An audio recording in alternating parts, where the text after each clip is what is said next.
Bienvenue dans l'atelier de Silène Graine du Morvan. Donc, je suis Virginie Benoît et j'habite à Saulieu. Là, mon activité consiste à la collecte de graines de fleurs sauvages en milieu naturel, dans des prairies, lisières forestières. Et donc, je fais de la collecte de graines, je fais le tri des graines.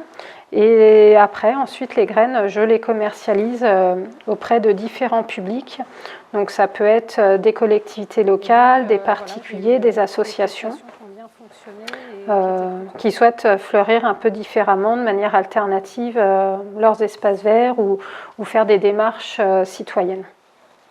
J'ai une formation plutôt environnementale à la base. Donc, j'ai commencé avec un BTS gestion et protection de la nature et j'ai ensuite continué avec maîtrise, master en aménagement du territoire, paysage.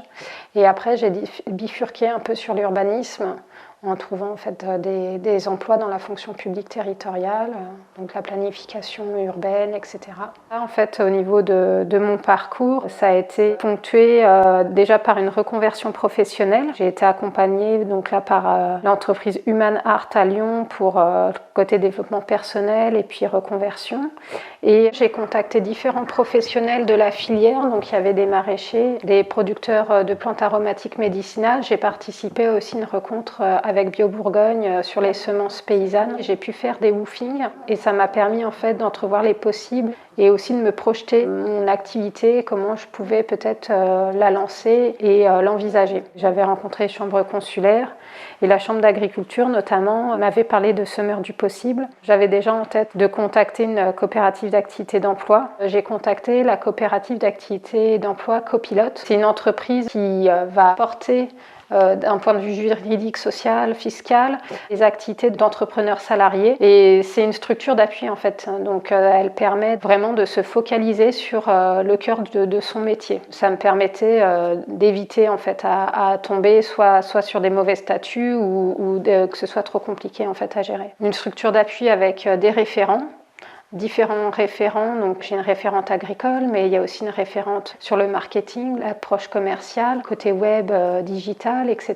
Donc différentes personnes comme ça, ressources, la compta aussi. Je suis accompagnée et je me sens aussi soutenue. Donc c'est un cadre qui est plutôt rassurant. Et avec ce cadre-là, donc qui est plutôt administratif, il y a aussi Semeurs du possible, donc il y a une association qui vise à aider des porteurs de projets à s'installer et notamment via des espaces tests ou des lieux tests agricoles. C'est un partenariat entre Copilote et Semeurs du possible qui est mis en place. On va dire les bons statuts juridiques et montage aussi budgétaire, financier, etc. Et ça a été un peu le parcours du combattant pour avoir des éléments, vu le type d'activité que c'est. Donc j'ai pas eu vraiment de réponse à mes questions. J'ai donc fait appel à un coach d'entreprise qui a essayé de m'aider, de faire des allers-retours avec les chambres consulaires, mais je trouvais pas de réponse à mes questions en fait sur les statuts, tellement que c'est une activité un peu particulière qui rentre pas dans les cases. De toute façon, dans l'optique vraiment, toujours dans le fond de ma tête, la coopérative d'activité d'emploi, ça revenait sans cesse. Donc ça m'a vraiment confortée en me disant, voilà, c'est là-dessus que je vais partir. Je trouve pas la solution, il n'y a pas de modèle qui me convient, que je suis partie sur la coopérative d'activité d'emploi. Et avec Copilote et Semeurs. La coopérative, donc Copilote, m'a apporté vraiment la structure administrative d'appui, puisque je suis entrepreneur salarié, d'avoir un statut, donc un numéro de SIRET. Donc ils vont gérer toute la partie comptable, juridique, fiscale, sociale, etc.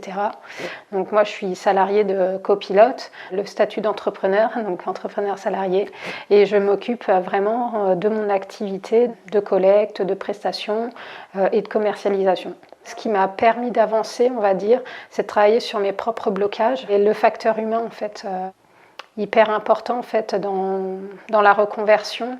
Si j'avais vraiment un conseil pour se lancer, quelqu'un qui est un peu bloqué par les statuts, par manque de cadre, franchement, la coopérative d'activité d'emploi, c'est une bonne solution pour tester son activité, commencer à expérimenter en sécurité parce qu'en fait, on ne va pas créer d'entreprise, donc on ne va pas injecter forcément pour la création de capital, etc.